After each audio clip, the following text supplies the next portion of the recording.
Welcome. We are live from Virginia Beach, and this is the power of American technology is that while we are here for the Virginia Association of Broadcasters annual conference, we are also sitting in the rain right now because unlike the tourism boards, they don't tell you that sometimes it actually rains in Virginia Beach, and it's raining pretty severely as the afternoon gets underway. We appreciate you joining us. We're going to get a lot going on this morning, so that you can join us in here at the afternoon constitutional. We're going to visit with our friends from Freedom Fest. Freedom Fest is coming up in less than a month, and we're going to be live from there. So please join us if you can. If not, then we look forward to seeing you through the auspices of our cameras, and we will bring you all the flavor of Virginia Beach as well.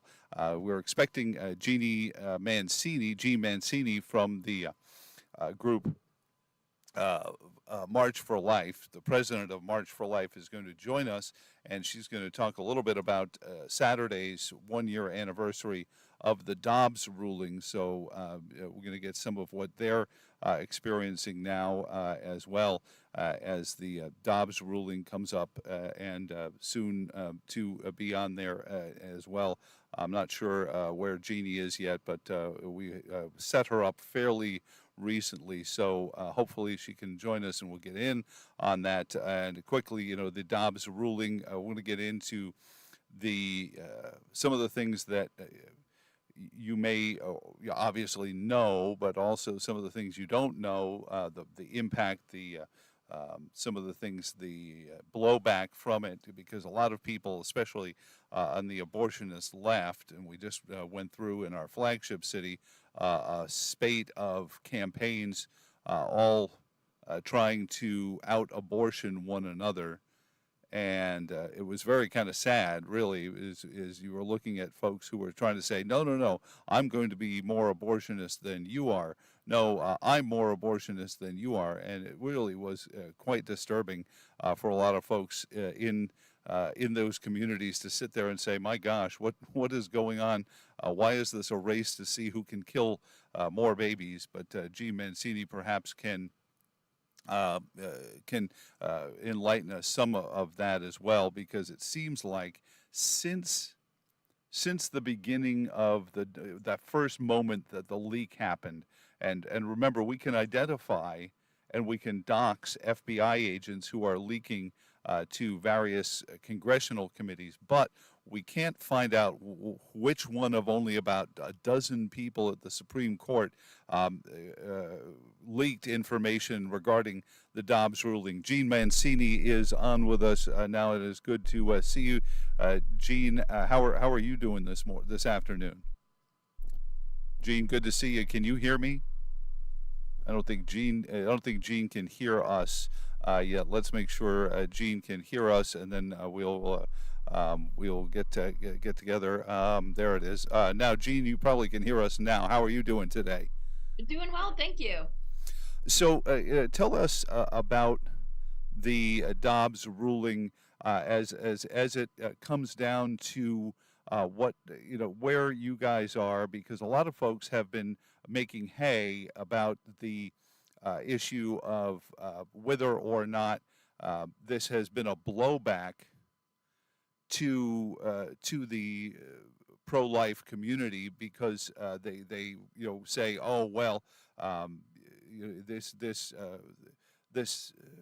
this issue caused the big blue wave, and the red wave that everyone expected never materialized. Take us into where we are at 1 year since the Dobbs ruling.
etc.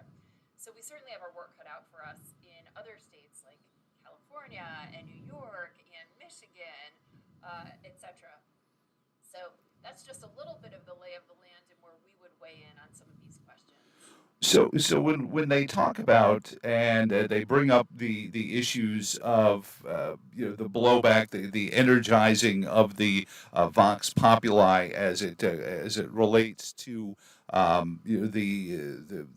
activist class that are seeking to as we saw here in Charlottesville, the Senate District 11 and the House District 55, they seem to have a race to see who could be more abortionist, and they say, no, no, I'll kill more babies. No, no, no, no, I'll kill more babies. And it was really kind of disheartening.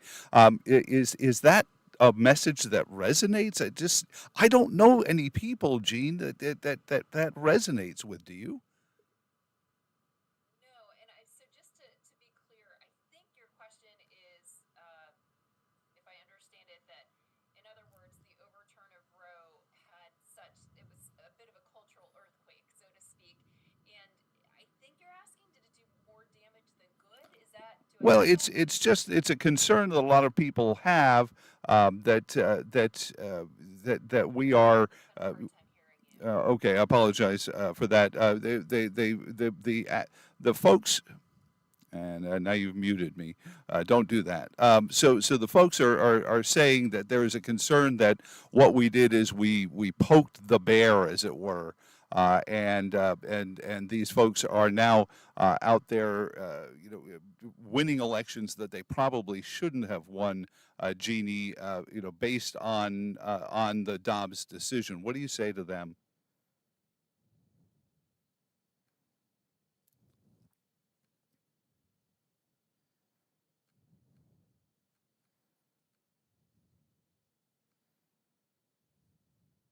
They won. I mean, really, hands down, they won with very few, if any, exceptions to that. So the reality is that the pro choice position right now, especially the pro choice political position, is out of touch with mainstream America. So what we're talking about here is abortion on demand until birth, paid for by your tax dollars, going even farther than what Roe allowed. And the majority of Americans are not favorable towards that. Even now, in a post Roe world, we are one of only 7 countries around the world, with the likes of North Korea and China, that allows for late term abortion.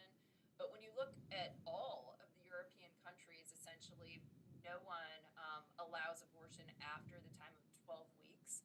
So culturally, there's so much education to do, and certainly what we've seen in the overturn of Roe is that there's tremendous confusion over the reality that a woman's right to abortion is not good for women, that abortion is never good for women. And at the March for Life, we work for the day when abortion is unthinkable. And so we really work to change hearts and minds, but laws are a big, big part of that. You know, And so I think the bottom line of your question comes down to the fact that the overturn of Roe just had massive sort of cultural kind of reverberations, but it certainly didn't do more damage than good. I mean, nothing could be further from the truth. well, is it a matter of then, Jeannie, not narrative, but messaging where the pro-life people, the people who believe in the sanctity of each life and protecting life and understanding when life begins,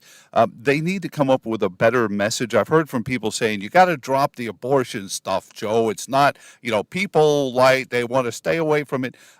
But I think it's in the way we're doing it. What's your suggestion to candidates when they're campaigning to hit that right spot? I have found, and maybe you're just my thought, and then you tell me if this makes any sense. What I tell people is I want to fight unplanned pregnancies. I want to fight abortion by eliminating unplanned pregnancies. And if I can do that, then we're really winning. But, talk about the messaging side of it, Gene, as we approach the 1 year anniversary of Dobbs. And certainly it's going to go on from there. So one of the most important things is the messenger. And we know that Americans trust women, particularly who have been involved. Either they've had an abortion and didn't, they had a negative experience with that, or perhaps they chose adoption. Perhaps difficult pregnancy or a story. So the messenger who leads with a story about this is always going to be the most powerful person telling the story, obviously. And stories go a long way. Um, the other thing is that it's great when we can have doctors talk about this because they're very much trusted by the American people.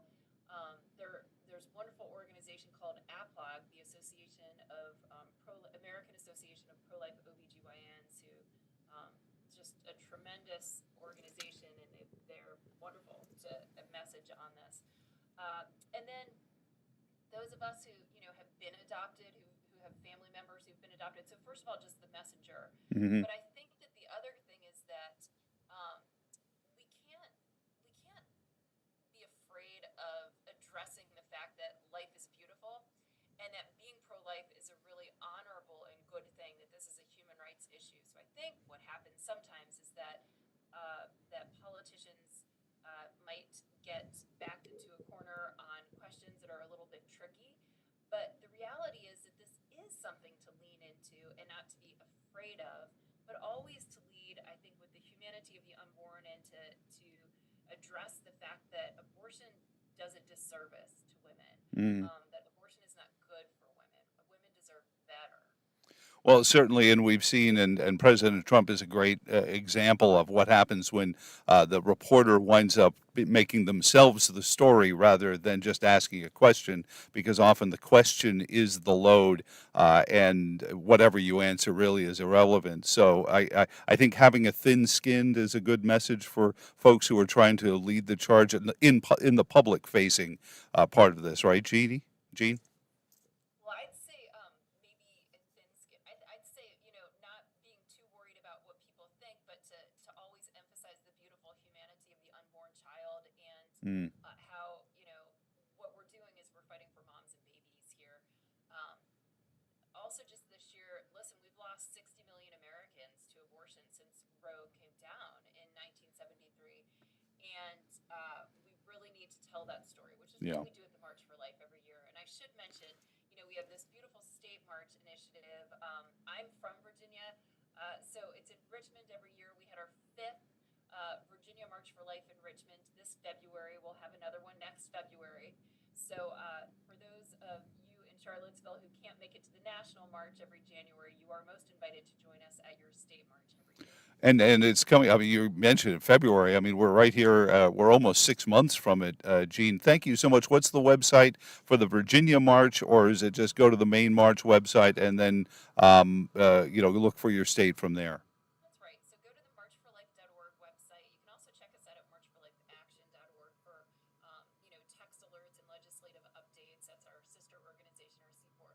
But we have a drop-down menu that has all of our different state marches. We're in 8 states this year, and next year we'll be in 16. And so the Virginia March for Life information is under that. Well, thank you so much. I very much appreciate it. We hope to have already been into our digs here in Virginia Beach. We're here for the Virginia Association of Broadcasters annual conference, but they're not ready for us yet. So, technology gave us the opportunity to do something unique here. I feel like James May from Top Gear. Hello, viewers, and I'm test driving some Audi A4 or something like that. But, Gene, thank you so much, and you have a wonderful day. Likewise. Thank you. Now, we're going to switch gears here a little bit, and I mentioned that coming up, we're going to be going to in just about a month's time, and we promise when we're there, we're going to have rooms and tables and cameras and all sorts of things at Freedom Fest in Memphis, Tennessee. Long distance information, get us Memphis, Tennessee, and we're going to be at Freedom Fest in Memphis coming up in the middle of next month. Freedomfest.com is the website to go to for that. Some amazing folks, Mike Lee, Mike Rowe, me. All right, I should be further down the list. Maybe I don't know, but certainly it's an amazing lineup. Tulsi Gabbard, Stephen Moore, debates on free markets, capitalism. If you have a kid that doesn't quite understand what capitalism is, maybe they think what we're living under currently is capitalism, and you want to explain to them how it's not even anywhere. Our friends at Reason Magazine are there as well, and they'll have a big display and setup, and they're going to be a big part of the conversation as well. Maj Toure from Black Guns Matter will be there as well. And one of the folks who is going to be there is a former vice presidential candidate for the Libertarian Party, Spike Cohen, spikecohen.com. Is his website. I don't know if his camera is on or not, but I think I hear him there. So, Spike, thank you, sir. I appreciate you joining us. Looking forward to seeing you at Freedom Fest this year. How are you doing today?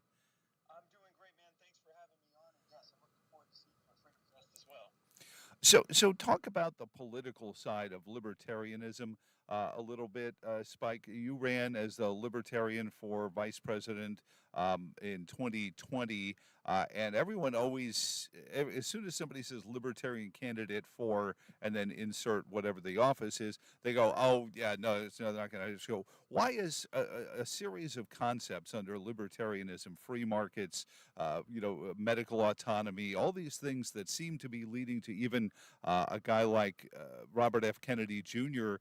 Pulling close to Joe Biden in the Democratic Party polls, but ahead of him when it comes to his favorabilities.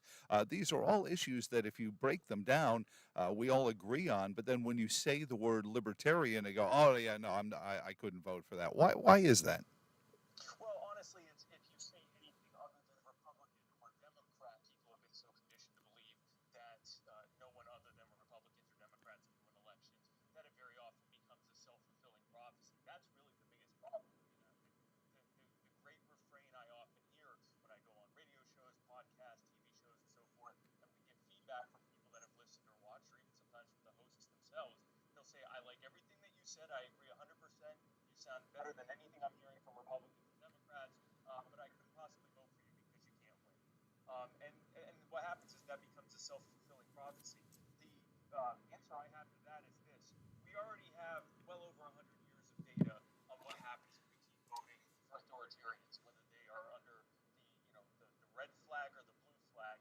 We vote for the so-called lesser evil and get progressively more evil over time. And what I would say when it comes to winning is when the Republicans win, the Republican Party and their corporate oligarchy owners win. When the Democrats win, the Democratic Party wins and their corporate oligarchy owners win. When libertarians win, which does happen, one of the things you see across the country, when libertarians win, the people win for a change. So my question is, who exactly are you wanting to win here? Yeah. If it's the people that are in charge, keep voting the way that you are. If you'd like to win for a change, then vote for what most meets with your values so that when we win, you're winning as well. Spike Cohen is on with us, spikecohen.com, but more importantly, freedomfest.com. Get your tickets. Join us all in Memphis, Tennessee there. And just got word, we just got this off the news wires, breaking news. Apparently that lost submarine, submersible, however the technical term, exploded, and they've found debris all over the ocean floor where they finally got to it. I guess just that many hours too late. So tragedy at sea there. But back to our conversation about the liberty agenda and why people seem recalcitrant to vote for it. Spike, is part of it this idea, this fear that we have sometimes of DIY?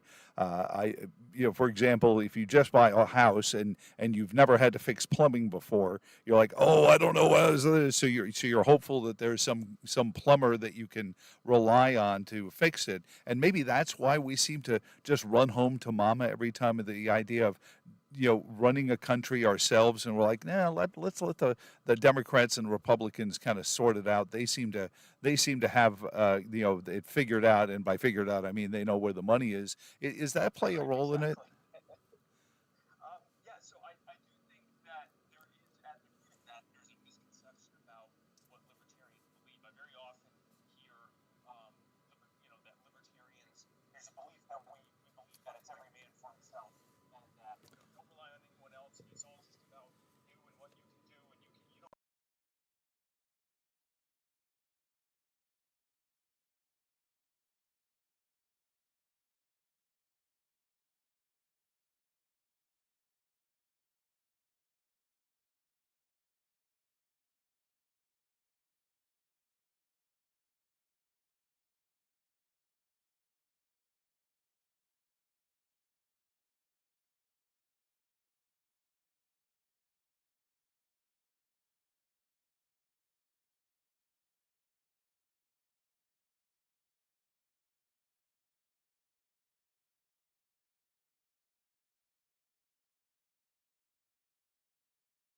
So let me then ask you this, Spike. When you get that message across, and we saw a libertarian candidate here for Senate and for governor several years ago get close to 10, 11%. I don't know if you can still hear me, but I can't hear you. Uh-oh, we've lost our connection to him.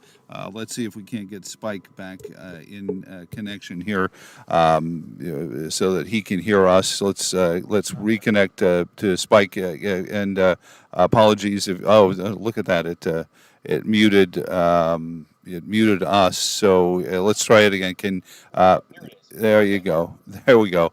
Very good. Sorry about that. So I was mentioning that we had this candidate several years ago, got to about 11%. This was very important because they were trying to get to a regular ballot access for Yeah. candidates of a Libertarian Party membership. Is that one of the barriers that we've created and the statists, the authoritarians have put up so that there isn't any chance of a third party, regardless of who it is, they get an automatic spot on the ballot, and everyone else has to collect, 2/3 of the state's signatures or whatever barriers they put up there? Yeah, every state is different. I live in South Carolina, which actually isn't that bad when it comes to ballot access. But for example, the state that we're going to be in for Freedom Fest in Tennessee, if you want to run as a Republican or a Democrat, you can get 25 signatures on what they call a ballot access petition. And that makes sense. You want to make sure you get, not every single person in the state says, yeah, I'm going to run for governor and not do a single thing to actually run. And people don't want to have to go through any phone book sized ballot. So that makes sense. 25 signatures shows that they have a little bit of skin in the game. If you want to run as anything other than a Republican or Democrat, you have to get 50,000 signatures. Oh my. And because the election judges that oversee looking at those and vetting those ballot petitions, are appointed by Republicans and Democrats, and they look for any reason they can to invalidate the entire page, you actually need to get close to 100,000 signatures. Even if you're running in a race that doesn't have anywhere near that many constituents or voters, you still have to get that many signatures. And that's just one example of the kind of restrictions they put in place. In 1992, Ross Perot came dangerously close in their minds to getting elected. And so they changed the debate criteria from Hmm. being on enough state ballots that you could conceivably win the Electoral College to requiring 15% or more in any what they call reputable opinion poll. But then what they did was they don't require the opinion polls to list everyone on the polls when they call people. And so you'll very often see polling that they only give two options. And if someone says, I don't pick, I'm not picking these options that you've given me on this poll, they say, well, that's the only option on there. Or Hmm. you can say other or someone else, but that doesn't count towards the other candidate. So, I mean, there are a myriad of things they do. And in the meantime, while we have to spend millions of dollars and countless man hours just to even get on the ballot and have no hope of really getting onto the debate because the corporate media isn't putting us in their polls, Republicans and Democrats get billions of dollars a year in taxpayer funds to directly fund their campaigns and billions more to fund their primaries. So they're getting billions of dollars from that was taken through extortion from the taxpayer and to fund their campaigns while making everyone else go through nearly impossible hoops to get on the ballots. That's why there was only one other party besides the Republicans and Democrats to be able to get on all 50 state ballots, and it was the Libertarian Party. The Republicans and Democrats were automatic. We had to fight for the better part of a year to get on them. Well, Spike, you bring up a great point in there, and Spike Cohen is on with us, former vice presidential candidate, spikecohen.com, but more importantly, freedomfest.com, where you can go and get tickets to join us in Memphis for Freedom Fest in a little less than a month's time, and it's going to be a great time there. But you bring up, the other side of it. I listen to some of the folks in Washington and in Richmond here in Virginia, and they act like they've got this new idea of government funding of campaigns, and I look at them like you realize that means that the current elected officials will decide which of the erstwhile elected officials are going to get any money. How is that? Exactly. And these are some of the same folks who screamed about redistricting, saying, "Oh, it's the politicians picking their voters, not the other way around." But they don't see that the hypocrisy is that's the same point. But you bring up the fact that there is already government money going into these campaigns. Oh, absolutely. There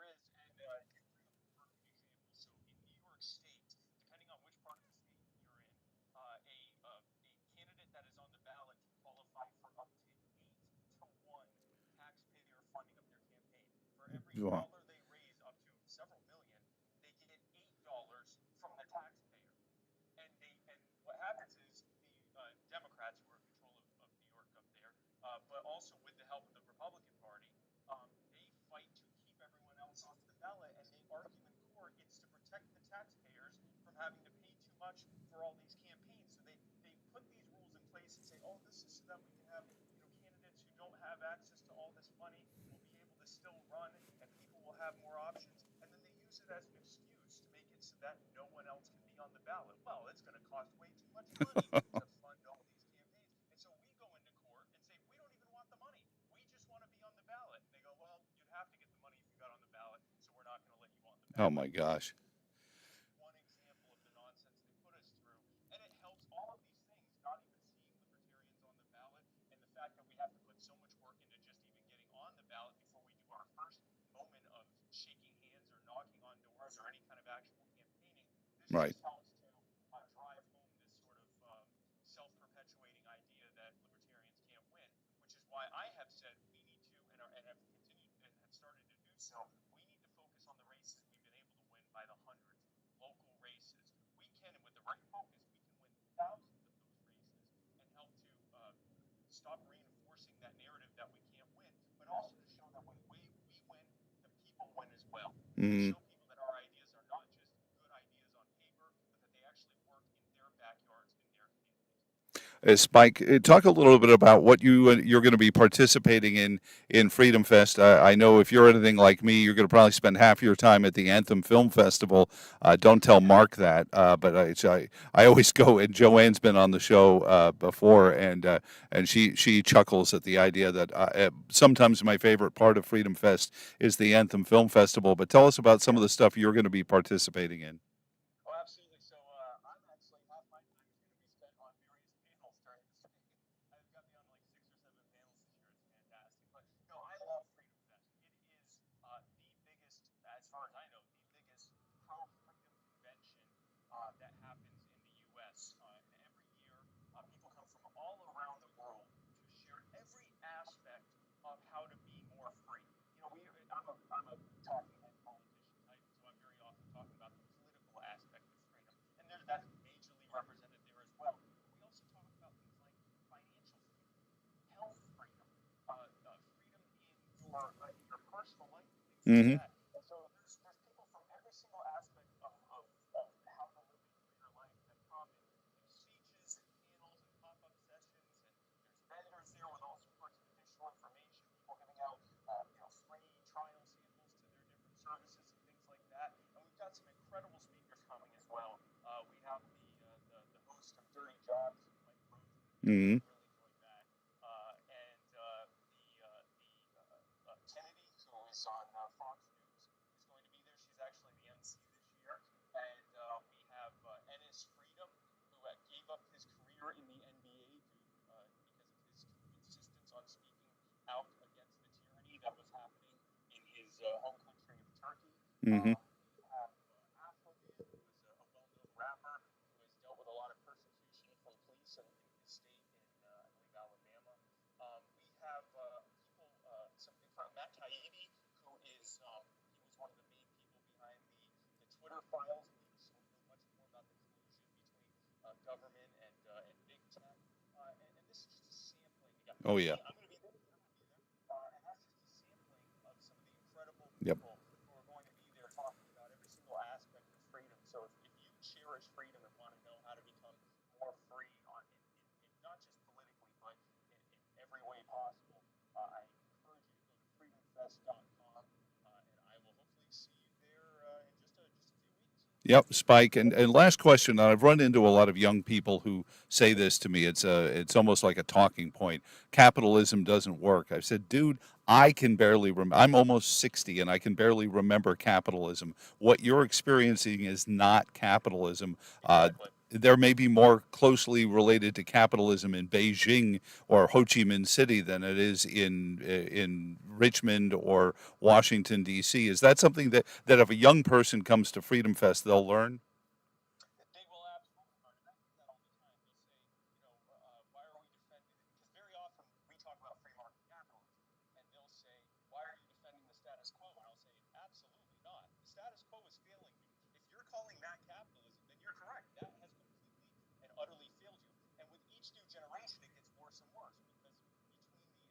debt spending and regulations and barriers to entry into the market, and you couple that with the inflation that's being caused by all this Federal Reserve printing of Federal Reserve notes, Hmm. they're in an increasingly, with each new generation, they're in an increasingly impossible economic situation, which filters out in every other aspect of their life as well. So Right. yes, the status quo has already failed them, and if they've been taught that this is capitalism, then which they're told by both parties that this is the market capitalism, then they're correct. It has failed them.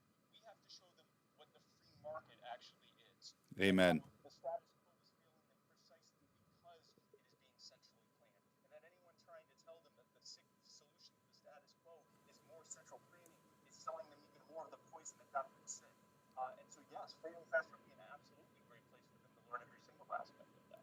Spike, I can't wait to see you there. Spike Cohen, 2020 vice presidential candidate, and you know, it looks like he'll be on stage almost as much as Kennedy.